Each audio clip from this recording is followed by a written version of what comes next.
Hey, how's it going, guys? Welcome back to another video. It's been quite some time since I've made a video behind my computer. Yeah, I have some Mandalorian stuff behind me.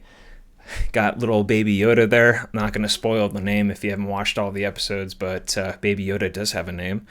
And, of course, the Mandalorian back there holding Baby Yoda. This is the way. So let's talk a little bit about tax loss harvesting and why you should be kind of paying attention to it right now before the end of the year. So we're moving into 2021.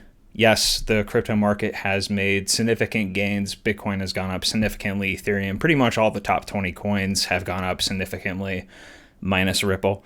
If you haven't been following Ripple, there is an SEC lawsuit against Ripple, and it's causing the price to crash quite a bit, and Coinbase just announced that they're going to be delisting it in mid-January or something like that. So we can talk about that later, and we should actually talk about some of the risks associated with other coins that might be in a similar boat. But in terms of tax loss harvesting, if you got into the DeFi space, and the reason why I'm talking about DeFi is it was absolutely crazy in the middle of the year. People were creating all sorts of DeFi tokens out of thin air. And some people, I would say maybe 10%, were making a lot of money. And the rest of the people, 90% of the people, were not making anything and probably losing a lot of money. So I'm going to give you an example. I bought into a token called Kimchi, and Kimchi was worth, I don't have the numbers exact, but it was worth about like $50. We'll say $50. And then because if you didn't stake it in the DeFi protocol, you weren't getting rewarded. And if you were just holding on to this Kimchi token, it lost pretty much all of its value within a couple of weeks. And a lot of you guys were probably saying, you know what, I'm just going to hold on to it, whatever. I'm not even going to sell it. It's not even worth the Ethereum gas fees, which can be quite a bit.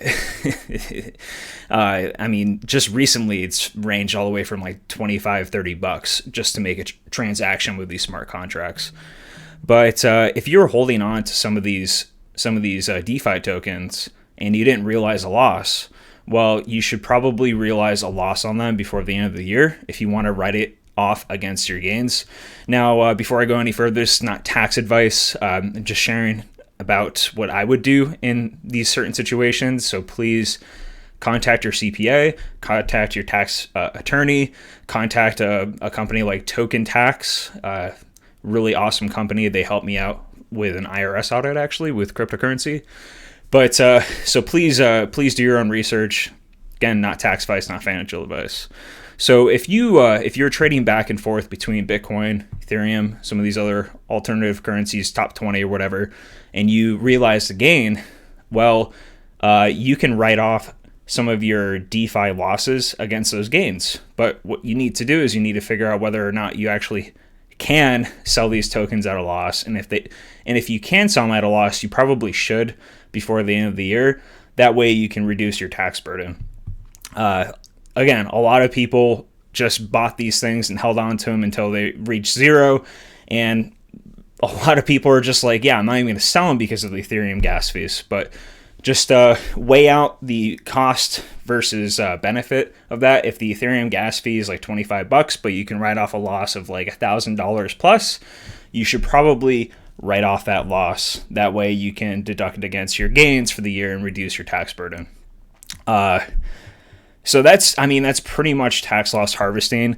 What you can do to help you out and try to figure out what you can sell to reduce your tax burden, you can use a software like TokenTax, and pretty much you just upload all of your transactions from the exchanges. You can even attach your Ethereum wallet, and TokenTax has software that reads these decentralized token exchanges, the transactions from them, imports it all in, so you really don't have to do much. Now, again, there are some DeFi protocol, DeFi sushi swap exchanges, all these one-off decentralized exchanges that you have to make sure that those transactions get implemented, because TokenTax doesn't support every single one, but for the majority they do. Like Uniswap is all supported, 1inch Exchange those main exchanges are all supported. But all you have to do is attach your Ethereum address.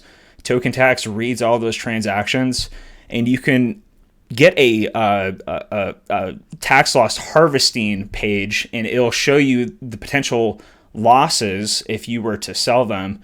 And then you can, obviously, the software automatically recalculates your tax burden, estimates your tax burden for the end of the year. That's what I've been doing because I did some DeFi stuff. I was just experimenting with it. And again, going back to Kimchi, I bought a couple of tokens. They went to zero. I kind of forgot about them, didn't even sell them until I realized that I could sell them at a loss and then write that off against my gains. Ends up saving me money at the end of the year. So I just wanted to share that quick tip with you guys. You only have like 3 days left, 2 days left. If you want to get into TokenTax, I have an affiliate code. They didn't ask me to make this video. I'm simply doing this to help you guys out. I did sign up as an affiliate on there, but I'll put that link down below. You can sign up for TokenTax, get your tax loss harvesting on, and we'll catch you in the next video.